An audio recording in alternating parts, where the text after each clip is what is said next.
ఇంత ధైర్యం చేసి ఎలా కాపాడావమ్మా? నాకు షాక్ కొట్టదు తాతయ్య. షాక్ కొట్టదా? ఎలాగా?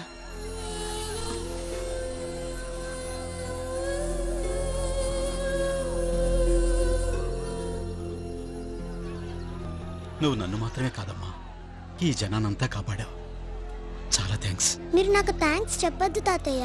మీరు కూడా ఇంకో ముగ్గురికి హెల్ప్ చేసి ఆ ముగ్గురిని ఇంకో ముగ్గురికి హెల్ప్ చేయమని చెప్పండి.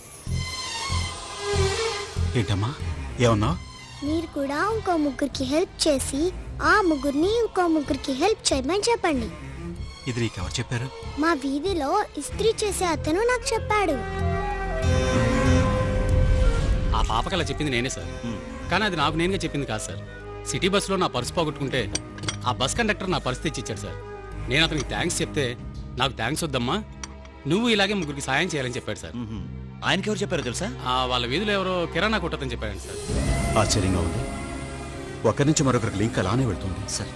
పక్కవాడికి సాయం చేయాలనే ఆలోచన నిజంగా చాలా గొప్పది సార్, ఇక్కడ ఎవరో దాన్ని ప్రచారం చేస్తున్నారు. అవును సార్. కంటికి కనపడిన ఓ మానవహారాన్ని జనం మధ్య నడుపుతున్నాడు. ఆ నడుపుతున్నది ఎవరో నాకు తెలియాలి. ఆ మహానుభావుడు ఎవరో జనానికి మనం చూపించాలి. ప్రతి మనిషి అతన్ని ఆదర్శంగా తీసుకోవాలి. Ganesh sir, you do one thing sir. ఆ స్కూల్ పాప ఇస్త్రీబండి వాడి దగ్గర నుండి ఈ చైన్ లింక్ ని రివర్సల్ ఇన్వెస్టిగేట్ చేయండి. Okay sir. అతను ఎవరన్నది తెలుసుకుని తీరాలి. అలాగే సార్. స్టాలిన్ లైన్లో ఉన్నాడు సార్. ఎవరా స్టాలిన్? అదే సార్, మినిస్టర్ ముద్దుకృష్ణతో గొడవ పడ్డాడే అతను. నమస్తే సార్, నా పేరు స్టాలిన్. ఏం బాబు, ముద్దు కృష్ణయ్య సీనియర్ పొలిటీషియన్ అని నీకు తెలియదు? ఆయనతో ఇలాగైనా ప్రవర్తించేది?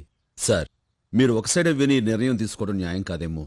అసలు జరిగింది ఏమిటంటే, ఇప్పుడు నీ ఎక్స్ప్లెనేషన్ నేనేం విందల్చుకోలేదు. గణేష్ సార్. మీరు బయలుదేరండి. సార్. అవసరం అయితే మన ఇంటెలిజెన్స్ డిపార్ట్మెంట్ ని యూజ్ చేసుకోండి.